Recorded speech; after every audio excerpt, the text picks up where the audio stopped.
اے اللہ تیرا گھر خانہ کعبہ آباد کرنے واسطے اس بیابان علاقے دے اندر ایسی زمین جتھے کھیتی بھی نہیں ہے، پہاڑ نے، یا اللہ اس بنجر زمین بواد غیر ذی زرع، ایسی زمین جتھے کھیتی بھی نہیں ہے اور تیرا گھر ہے تھے اس نو آباد کرنا ہے۔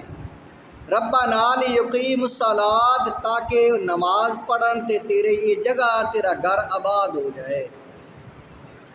یا اللہ اس واسطے میں چھڑ کے جا رہا ہاں، تیرا حکم ہے، یہ بہت بڑی قربانی ہے۔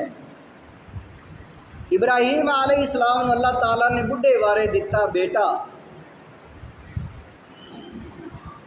تے پھر فرمایا ہے ابراہیم اس نوں چھوڑ کے آ فلاں جگہ تے، میرا گھر ہے، وہ ٹبا ہے، خالی جگہ ہے، بنجر زمین ہے، پہاڑی علاقہ ہے، آسے پاسے جنگل بیابان علاقہ ہے، کوئی اتھے وسو نہیں، کوئی وسدا نہیں ہے۔ اے ابراہیم، اے میرے نبی، اتھے میرا گھر ہے تو اس نو آباد کرنا ہے، تے جا اپنی گھر دی نوی تے آپ اپنے بیٹے نو بھی اتھے چھاڑیا۔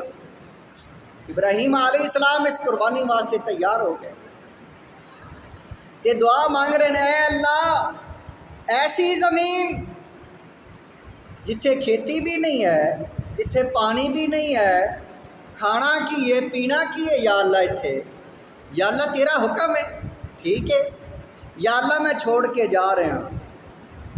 اے اللہ اس واسطے چھوڑیا ہے عند بیتک المحرم، تیرے اس پاک عزت والے گھر دے وچ کیوں چھوڑیا؟ ربنا لیقیم الصلاۃ، تاکہ نماز دے پابند ہو جان تے تیرا گھر نماز پڑھ کے آباد کرن۔ ایس گل نو پلے بن لو، سارا دار و مدار ہی اس گل تے نماز تے ہے۔ ابراہیم علیہ السلام اپنی گاردی نو تے اپنے بیٹے نو نماز پڑھن واسطے خانے کعبے چھوڑ کے آ گئے۔ اس لیے بنیا بھی کونا خانہ کعبہ، ہجے بناونا تے بنجر زمین تے بیابان علاقہ، نہ پانی تے نہ اتھے کوئی پھل تے نہ کوئی درخت، پہاڑی علاقہ۔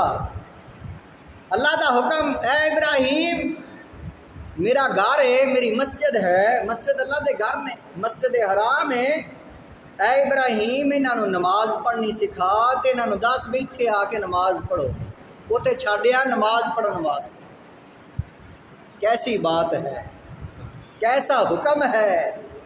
اتھوں اس گل نو سمجھ لو کہ نماز اتنی اہمیت کی حامل ہے، نماز اتنی اہمیت والی ہے کہ سرزمین وطن علاقہ چھوڑ کے نماز پڑھن واسطے کہ مسجد فلاں جگہ تے ہے، اتھے اللہ دا گھر ہے، بناونا ہے جے تے پہلے ہی نمازاں پڑھنیاں اس ٹبے تے اس خالی جگہ تے نمازاں پڑھنیاں شروع کر دیتیاں۔ ابراہیم علیہ السلام حضرت حاجرہ رضی اللہ تعالیٰ عنہ آپ نو چھوڑ کے چلے گئے۔